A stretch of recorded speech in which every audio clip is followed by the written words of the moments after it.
As y'all know, I'm Tyler, and this is my Lexus IS250.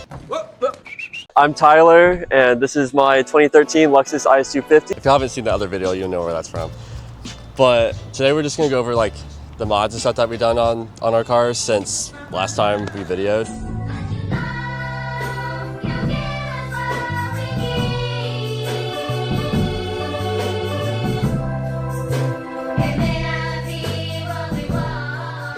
I haven't done a whole lot to my car. I think last time we did a video on this car, we reviewed the exhaust on it.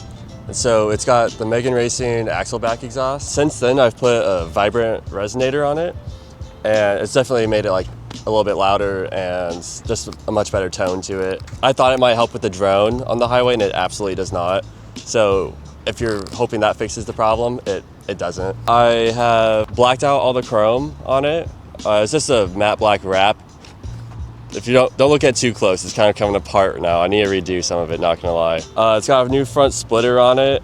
This is actually my second one. I broke my first one. It's got wheel spacers, 20 millimeters in the back, 15 millimeters in the front. The fitment's pretty flush on it now.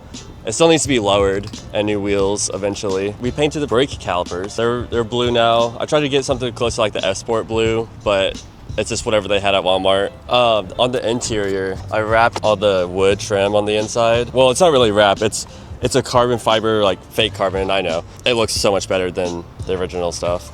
I've cut a hole in the airbox, that was recent. It made some intake sounds that were cool. And a new strut bar. It was just a Megan Racing front strut bar. I've got a Megan Racing rear sway bar on the way, but it's taking forever to ship. And so it'll get here eventually. And I might do like a review video on that once I get that. Besides that, I haven't done anything to it really. There's not too many mods that you're able to do besides wheels and coils and like a tune.